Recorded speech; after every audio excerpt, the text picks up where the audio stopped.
Hello बच्चों, मैं स्मिता बिजलवान स्वागत करती हूँ आपका आईसीटी वर्चुअल क्लासरूम में। आशा करती हूँ आप सभी स्वस्थ होंगे और अच्छे से अपनी पढ़ाई कर रहे होंगे। आज हम पढ़ने जा रहे हैं क्लास 9th साइंस का chapter matter in our surrounding, यानी कि हमारे आसपास के पदार्थ। जैसा कि आप जानते हैं, हम अपने प्रीवियस लेक्चर में इस चैप्टर को स्टार्ट कर चुके थे। काफ़ी जनरल चीज़ें जो है हमने यहाँ पर पढ़ ली थी, जो लगभग हम 7th 8th में भी हमने जो चीज़ें पढ़ी हैं उन चीज़ों को हमने अच्छे से पढ़ लिया था। ठीक, अब सबसे पहले इंट्रोडक्शन में हमने क्या पढ़ा था? हम चैप्टर पढ़ रहे हैं मैटर इन अवर सराउंडिंग, यानी कि हमारे आसपास के पदार्थ। अब सबसे पहले मैटर यानी कि पदार्थ क्या होते हैं? ऐसी चीजें जो क्या करती हैं, जगह घेरती हैं और जिनका कुछ ना कुछ द्रव्यमान होता है, यानी कि वजन होता है, उन्हें पदार्थ कहा जाता है। जैसे कि हम कह रहे हैं ये मार्कर। ठीक, अब ये मार्कर भी क्या है? एक पदार्थ है। क्यों है एक पदार्थ? क्योंकि देखो, अगर हम इसे यहाँ पर हाथ पर रखते हैं तो ये इतनी जगह घेरता है। ठीक, अब इतनी जगह घेरने के साथ साथ इसका कुछ ना कुछ क्या है, द्रव्यमान भी है, वजन भी है कुछ ना कुछ, इसीलिए ये क्या है, पदार्थ है। वैसे ही हमारे आसपास की जितनी भी वस्तुएं हैं जिनको हम देख पाते हैं और जिनको नहीं भी देख पाते हैं, जैसे कि आप, हम, हमारे पास ये पेंसिल है, पेपर है, बुक्स है, और भी बहुत सारी चीजें जिनको हम देख पाते हैं, वो सभी तो पदार्थ हैं ही। साथ ही साथ जिन्हें हम नहीं भी देख पाते, जैसे कि वायु है, अन्य गैसें हैं, इसके अलावा जो हमारे छोटे छोटे क्या है, माइक्रो ऑर्गेनिज्म है, सूक्ष्म जीवी हैं, ठीक है, जिनको माइक्रोस्कोप से ही हम देख पाते हैं। उसके अलावा अलग अलग बैक्टीरिया है, वायरसेस हैं, ये चीजें भी तो एग्जिस्ट तो करती हैं। ठीक, लेकिन हम इन्हें देख नहीं पाते। इसका मतलब ये नहीं कि ये हमारे मैटर नहीं है, हम इन्हें देख नहीं पाते, फिर भी ये क्या है, मैटर है, क्योंकि इनका कुछ ना कुछ क्या है, वजन है, और कुछ ना कुछ मास ये ऑक्यूपाई, और कुछ ना कुछ स्पेस ये ऑक्यूपाई कर रहे हैं।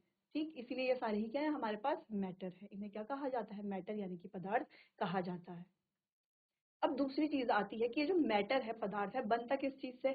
हमने कहा कि ये जो पदार्थ है ये छोटे छोटे सूक्ष्म कणों से बनता है, जो टाइनी पार्टिकल्स होते हैं उनसे बनता है। अब ये जो टाइनी पार्टिकल्स होते हैं, इन्हें इतने सूक्ष्म होते हैं, इतने छोटे होते हैं कि इन्हें हम जो है अपने नेकेड आई से नहीं देख सकते। ठीक, ठीक, यानी कि हमने यहाँ पर क्या पढ़ा कि जो भी हमारे पदार्थ होते हैं, मैटर होता है, वो किससे बनते हैं? छोटे छोटे टाइनी पार्टिकल्स, यानी कि छोटे छोटे कण से मिलकर के बनते हैं।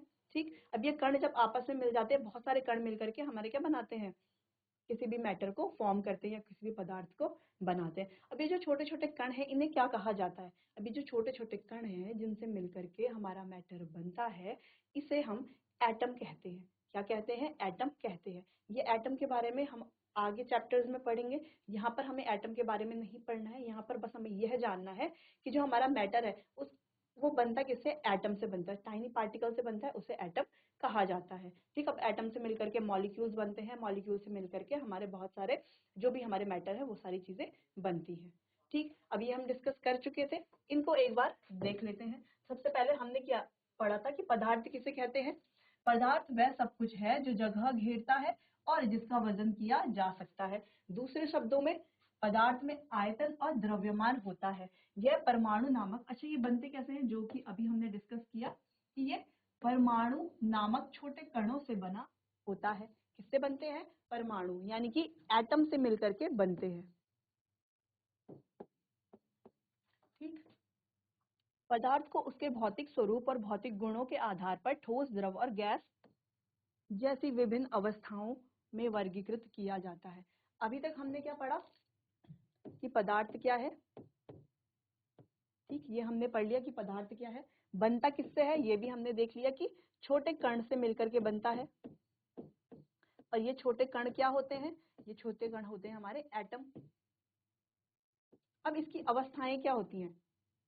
ये जो हमारा मैटर है इसकी अवस्थाएं क्या होती है, इसकी बात करें ना हम यहाँ पर। इसकी 3 अवस्थाएं होती हैं, जो कि हम अपने प्रीवियस लेक्चर में ठोस, द्रव और गैस, प्रीवियस लेक्चर में हमने थोड़ा डिस्कस किया था इस बारे में।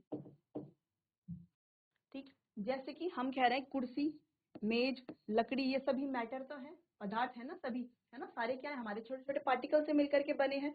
और दूसरी चीज, ये कैसे पदार्थ है? ठोस पदार्थ है। ठीक, अब आगे बढ़े, द्रव यानी कि पानी है, तेल है, ये सारे क्या है, हमारे द्रव है, यानी कि लिक्विड्स हम जिसे कहते हैं।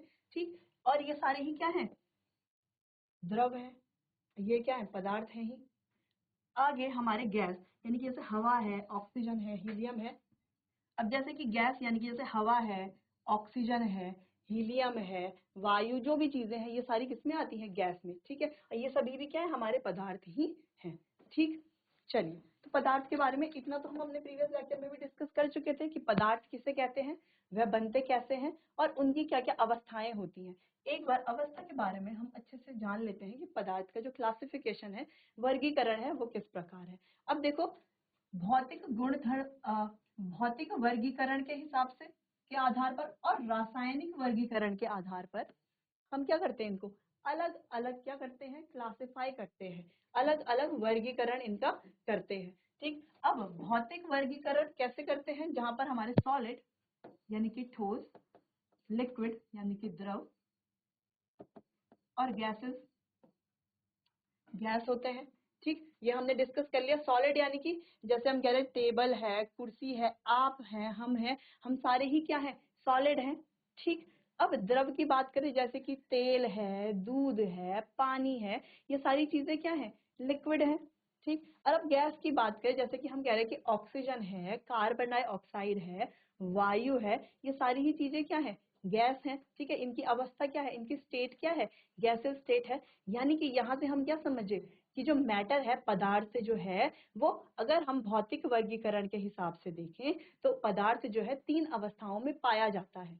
ठीक, आप अपने आसपास भी देख पा रहे होंगे तो 3 तरह के पदार्थ ही आपको दिख रहे होंगे। या तो कुछ पदार्थ जो है वो ठोस होंगे, कुछ पदार्थ जो है वो द्रव होंगे और कुछ पदार्थ जो है वो गैसीय अवस्था में होंगे।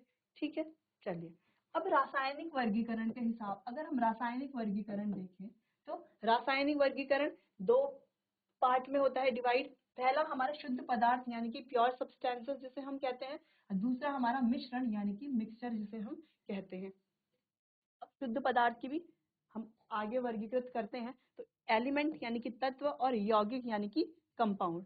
अब तत्व को भी धात्विक और अधात्विक 2 प्रकार के होते हैं, वैसे ही यौगिक भी हमारे कार्बनिक और अकार्बनिक होते हैं।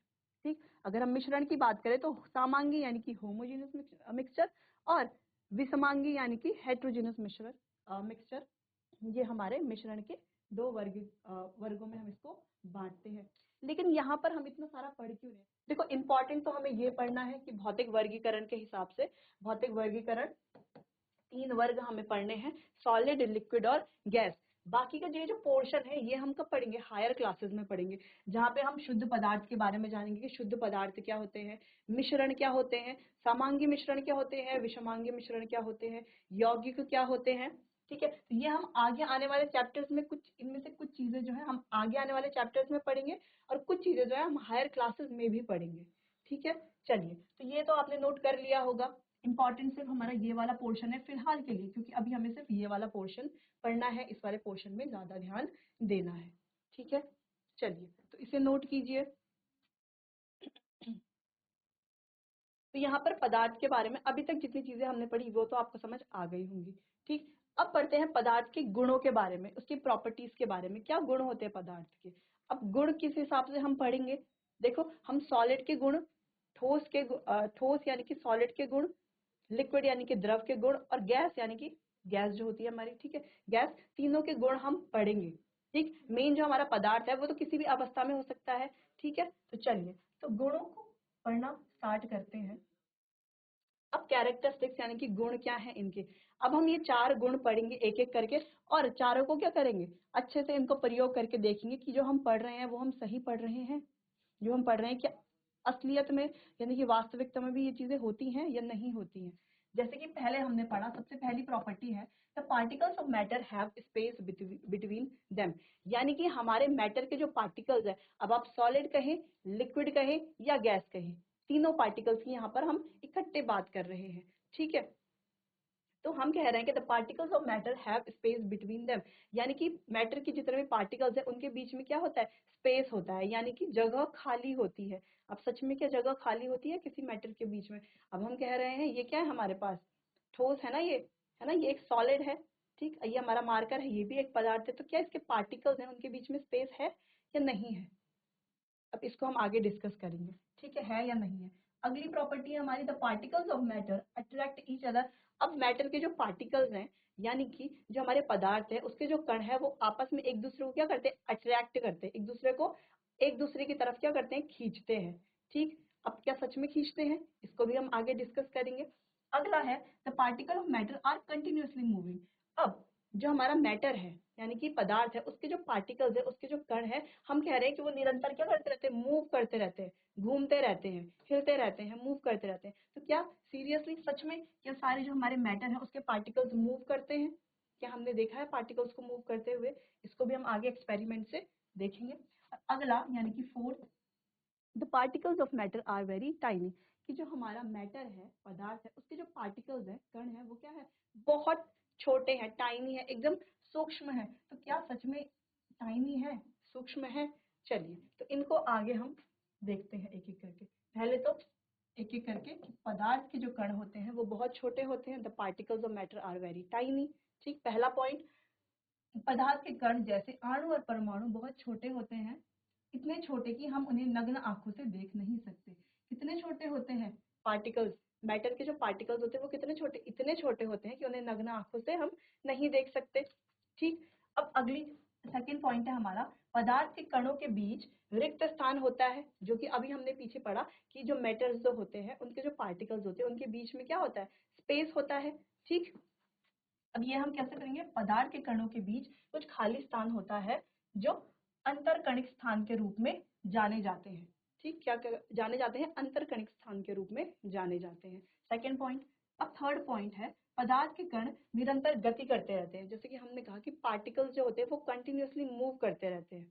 ठीक, निरंतर क्या करते रहते हैं, गति करते रहते हैं। तो पदार्थ के कण निरंतर गति में रहते हैं।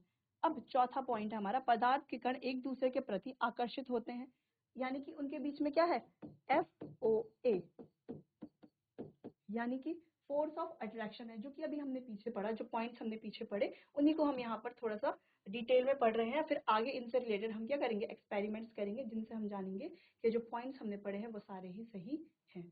ठीक, पदार्थ के कणों के बीच में एक आकर्षण बल होता है जो उन्हें एक साथ बांधता है। ये अंतर आणविक आकर्षण बल के रूप में जाना जाता है। ठीक है, इंटरमॉलिक्यूलर फोर्स ऑफ अट्रैक्शन के इंटरमॉलिक्यूलर फोर्स ऑफ अट्रैक्शन हम इसे कहते हैं, जिससे क्या है, जो हमारे पार्टिकल्स है वो आपस में जुड़े हुए हैं। जैसे कि ये मार्कर है, ये भी क्या है, छोटे छोटे पार्टिकल से मिलकर के बना है, एटम से मिलकर के बना है, लेकिन ये क्या है, इसका एक एग्जैक्ट शेप है ना। इसका मतलब इसका शेप क्यों है, क्योंकि इसके जो छोटे छोटे पार्टिकल्स है, कण है, वो क्या कर रहे हैं, आपस में एक दूसरे को क्या करा हुआ है, उन्होंने फोर्स ऑफ अट्रैक्शन से एक दूसरे को क्या करा हुआ है, होल्ड करके रखा हुआ है। ठीक है, जिस वजह से ये जो मार्कर है इसका एक फिक्स्ड शेप है। ठीक, चलिए तो एक एक करके पहले तो ये सारी प्रॉपर्टीज जो हमने पढ़ी ये आप नोट कर लीजिए। ये आपको, ये सारी प्रॉपर्टीज आपको आनी चाहिए। अगर ये प्रॉपर्टीज नहीं आएंगी तो हम आगे चैप्टर को कंटिन्यू नहीं कर सकते। तो ये सारी प्रॉपर्टीज आप नोट कीजिए। ठीक, फिर एक एक करके इन प्रॉपर्टीज को हम क्या करेंगे, आगे एक एक करके इन प्रॉपर्टीज को हम डिटेल में डिस्कस करेंगे और एक्सपेरिमेंट्स करेंगे। ठीक है, चलिए तो नोट कीजिए इसे। GIC मनन, क्या आपको मेरी आवाज आ रही है? आवाज आ रही है तो आप लोग हैंड रेज कीजिए।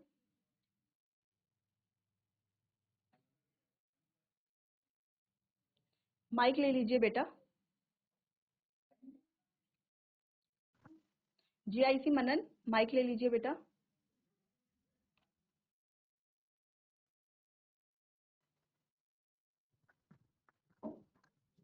हेलो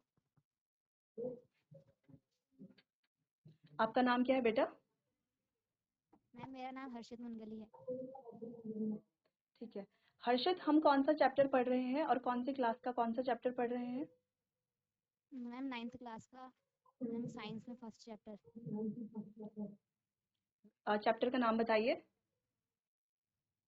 हमारे आसपास के पदार्थ।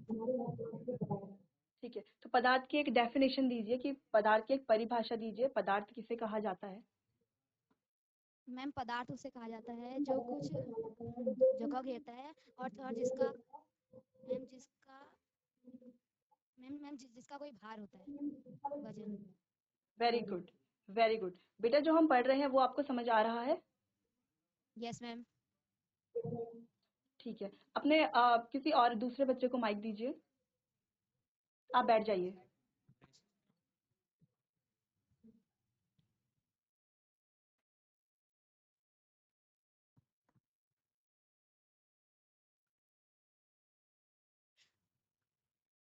Good morning ma'am.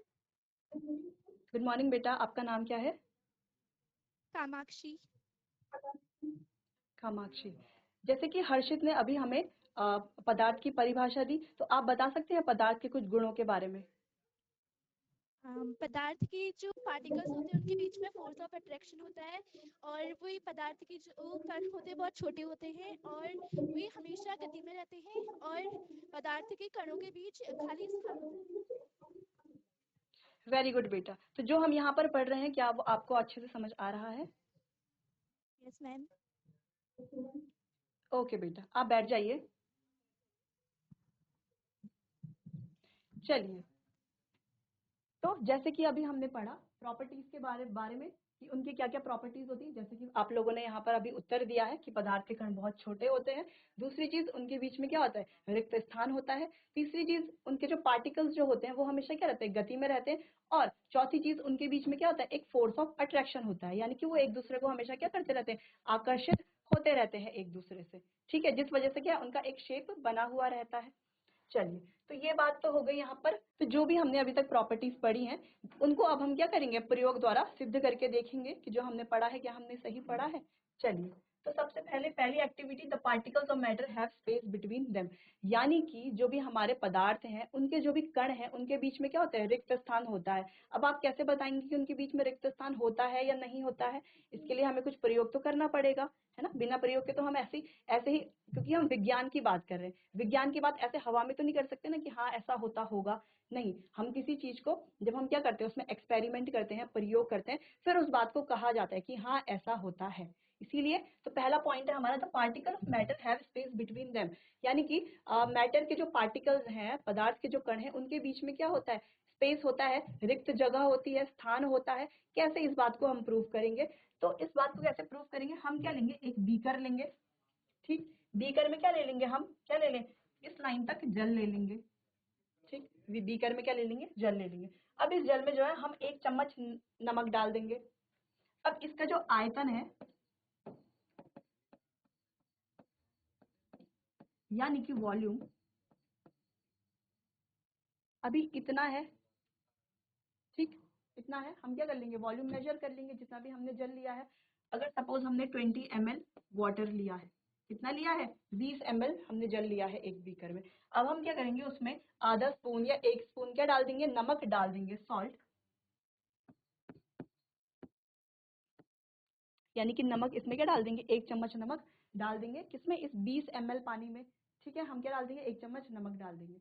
अब हमने जब उस नमक को डिसॉल्व किया, उसमें घोला किसी चम्मच की मदद से या स्टेरर की मदद से, उस क्या किया? उस बीकर में नमक को घोला, तो हमने क्या देखा? क्या उसका वॉल्यूम बढ़ा? पानी को तो बढ़ना चाहिए ना, क्योंकि हमने जितना पानी लिया उसमें नमक डाला है।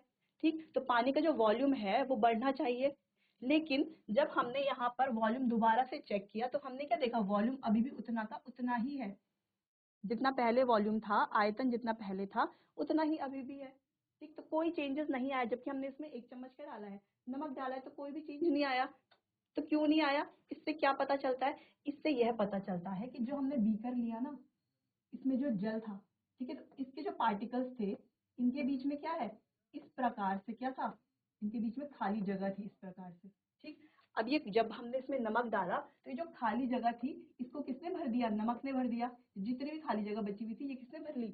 नमक ने भर ली। इसीलिए इसका जो वॉल्यूम पहले था वही वॉल्यूम अभी भी है। अगर हम कह रहे हैं अगर इसका वॉल्यूम पहले VA था, ठीक, तो नमक डालने के बाद भी इसका वॉल्यूम क्या रहा? VA ही रहा।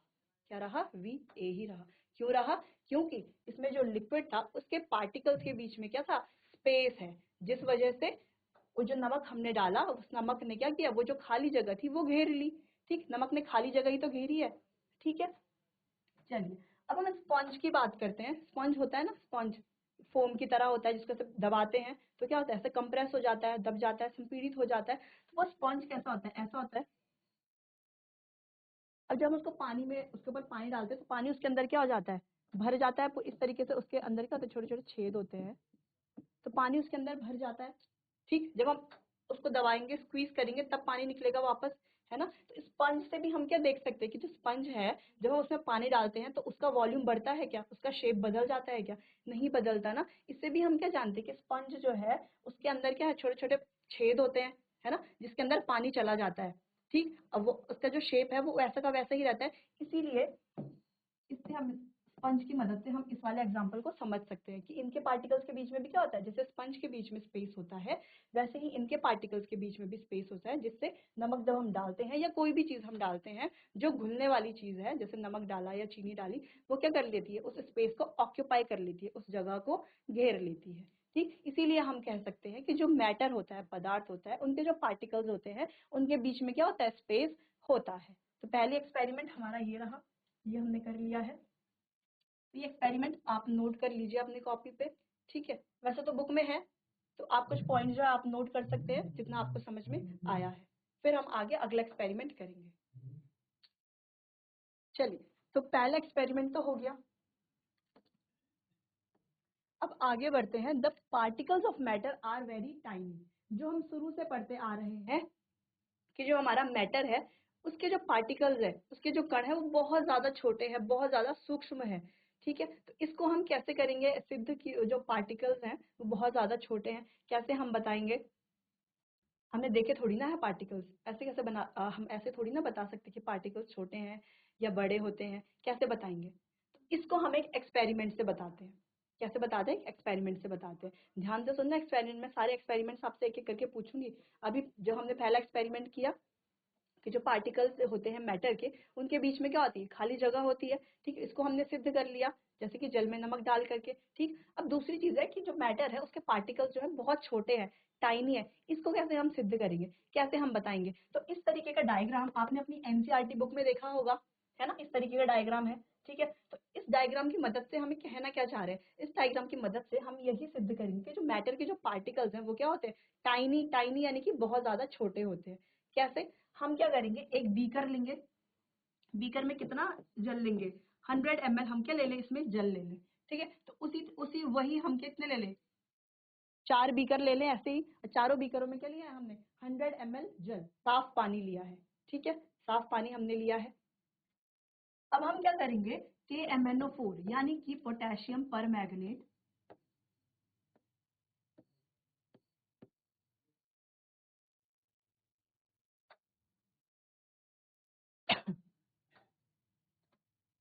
पोटेशियम परमैंगनेट के कुछ क्रिस्टल ले लेंगे।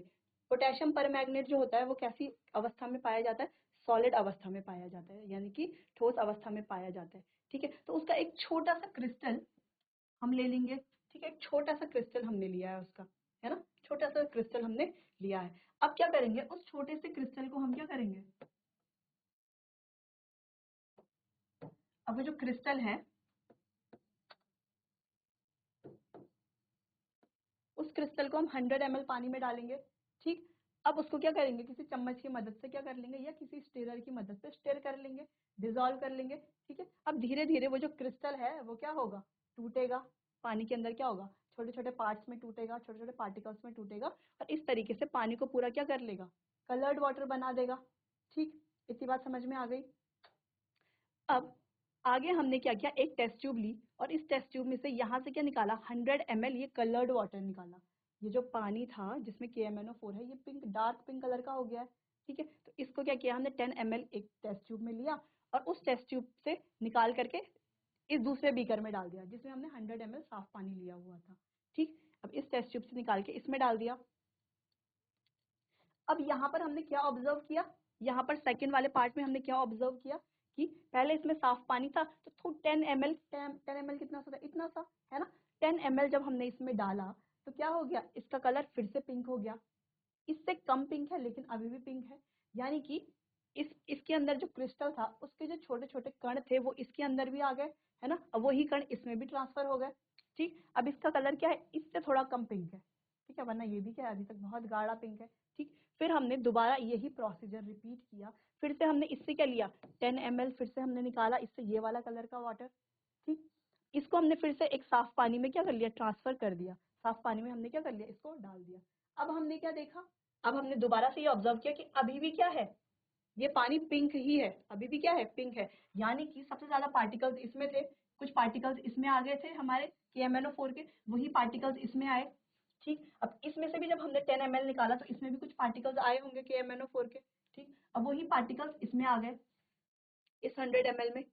अब यहाँ से फिर से हमने क्या किया, एक्सपेरिमेंट, वही प्रोसीजर रिपीट किया। यहाँ से फिर से हमने 10 ml ये वाला कलर का वाटर लिया। ठीक है, आगे जो हमारा 100 ml साफ पानी था उसमें क्या कर दिया, इसको ट्रांसफर कर दिया। अभी भी क्या है, इसका कलर पिंक है। आगे भी अगर हम ये रिपीट करेंगे तो बहुत बहुत ज्यादा, लगभग 10-15 बार जब हम बीकर्स में क्या करेंगे, पानी इस तरीके से डालेंगे, तब तक उनका कलर क्या होगा, पिंक, हल्का पिंक, फिर हल्का पिंक, फिर हल्का पिंक आता रहेगा, फिर बहुत लास्ट में हमें दिखेगा क्लियर वाटर। इसका मतलब क्या है कि एक जो छोटा सा क्रिस्टल हमने लिया, एक छोटे से क्रिस्टल से जब हमने इतनी बार क्या किया, सेम प्रोसीजर हमने क्या किया, रिपीट किया, फिर भी हमें लास्ट में कैसा पानी मिल रहा है, कलर्ड वाटर मिल रहा है। यानी कि सोचो एक छोटे से क्रिस्टल के अंदर कितने सारे हमारे KMnO4 के पार्टिकल्स रहे होंगे, जो पार्टिकल्स क्या कर रहे हैं, जब हम कितना भी इसको आगे निकाल रहे हैं, 10-10 ml भी निकाल रहे हैं, तो भी क्या कर रहा है, ये पानी को पिंक कर रहा है। इससे क्या पता चलता है कि जो पार्टिकल्स है बहुत ज्यादा छोटे हैं और आपस में किस तरीके से चिपके हुए हैं। जब इनको पानी में डालते हैं तो ये पार्टिकल्स खुल जाते हैं। ठीक, फिर यानी कि ये पार्टिकल जो है बहुत ज्यादा छोटे हैं कि एक क्रिस्टल से जो है हमने इतनी बार चेंज करने के बाद भी लास्ट में हमें कलर कैसा मिल रहा है, हल्का पिंक ही मिल रहा है। ठीक, समझिए इस बात को कि एक पार्टिकल से कैसे हमने कितने सारे पार्टिकल से मिलकर के बने हुए होते हैं, छोटे छोटे पार्टिकल्स। ठीक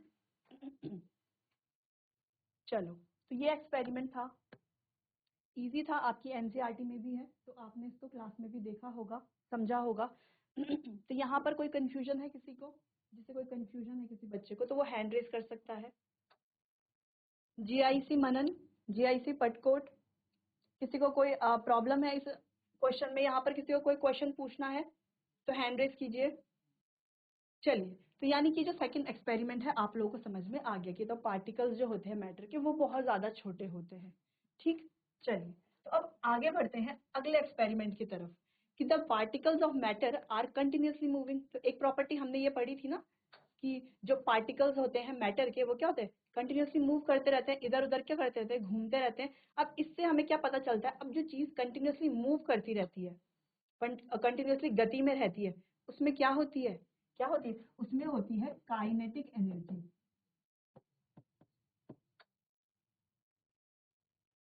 क्या होती है, काइनेटिक एनर्जी। अगर हम कह रहे हैं कि कोई इधर उधर घूम रहा है, कोई बच्चा है ना, कुछ बच्चे तो क्लास में शांत बैठे रहते हैं, कुछ बच्चे होते हैं जो इधर उधर घूमते रहते हैं, यानी कि उस बच्चे में क्या है, काइनेटिक एनर्जी ज्यादा है। तो जो पार्टिकल्स कंटिन्यूअसली मूव करते रहेंगे उनमें क्या है, काइनेटिक एनर्जी ज्यादा है। अगर हम सॉलिड की बात करें, ठोस की बात करें, जैसे कि ये मार्कर है, तो क्या इसके अंदर के जो पार्टिकल्स है वो मूव कर रहे हैं, बहुत हल्के से मूव कर रहे हैं, तो इनकी जो काइनेटिक एनर्जी होती है या जो मूव करने की जो एबिलिटी होती है वो क्या होती है, बहुत कम होती है, तो ये पार्टिकल ज्यादा मूव नहीं करते। लेकिन अगर हम लिक्विड की बात करें, किसी द्रव की बात करें, तो उसके पार्टिकल्स क्या होते हैं, सॉलिड के मुकाबले थोड़ा ज्यादा क्या होते हैं, गतिशील होते हैं, उनमें थोड़ी बहुत काइनेटिक एनर्जी वैसे तो नेग्लिजिबल होती है लेकिन थोड़ी बहुत होती है। ठीक, अब हम बात करें गैस की, तो गैस में हम क्या देखते हैं कि इनकी काइनेटिक एनर्जी सबसे ज्यादा होती है। यानी कि सबसे ज्यादा गति कौन से पार्टिकल्स करते हैं, सॉलिड के, लिक्विड के या गैस के, कौन से पार्टिकल सबसे ज्यादा गति करते हैं, हमारे जो गैस के पार्टिकल हैं वो सबसे ज्यादा गति करते हैं, और इनमें ही सबसे ज्यादा काइनेटिक एनर्जी भी होती है। पहली चीज ये हो गई हमारी यहाँ पर। ठीक है, तो यहाँ पर देखो एक लिक्विड है, एक सॉलिड है, और सॉरी ये एक कंटेनर है, तो कंटेनर में क्या है, हमने कुछ गैस रखी हुई है। अच्छा देखो, कोई कंटेनर है ना, कोई कंटेनर हमने लिया जो क्या ऊपर से बंद है, उसके अंदर हमने कोई गैस डाली हुई है। तो गैस के जो पार्टिकल्स हैं वो क्या करते रहते हैं, हमने कहा कि गैस के पार्टिकल्स जो है निरंतर क्या रहते हैं, गति में रहते हैं। ठीक, चलो, तो यहाँ से आप मुझे एक बात बताओ कि ये जो कंटेनर हमने लिया है जो पूरा क्या है, बंद है, इसके अंदर कोई गैस है, हमने कहा गैस के पार्टिकल्स क्या होते हैं, निरंतर गति में रहते हैं, तो कभी वो इधर घूमेंगे, कभी वो इधर घूमेंगे, कभी इधर घूमेंगे, कभी इधर घूमेंगे। तो क्या वो इस कंटेनर में प्रेशर लगाएंगे, कोई दबाव बनाएंगे इस कंटेनर में, क्या लगता है आपको कि ये जो पार्टिकल्स हैं निरंतर घूमते रहते हैं, तो क्या ये कोई प्रेशर बनाते हैं इसमें। चलिए, तो ये है आपका होमवर्क, आपको अपनी बुक पढ़नी है, यहाँ पर particles of matter of continuously moving वाला पार्ट जो है वो आपको वहाँ पर रीड करना है, और वहां पर देखना है कि अगर गैस के पार्टिकल क्या होते हैं, कंटिन्यूअसली मूव होते रहते हैं और हमने किसी क्लोज कंटेनर में रखे हुए हैं, ठीक है, तो क्या वो क्या करते हैं, प्रेशर बनाते, क्या कोई प्रेशर एक्सर्ट करते हैं वो? तो ये आपका है होमवर्क, ये आपको कल आप मुझे ये बताएंगे, ठीक है। चलिए, बाकी आज के लिए बस इतना ही। बाकी के चैप्टर हम कंटिन्यू करेंगे अपने आने वाले अगले सेशन में। तब तक के लिए अच्छे से पढ़ाई करते रहिए और अब तक के लिए लेक्चर में बने रहने के लिए आपका बहुत बहुत धन्यवाद।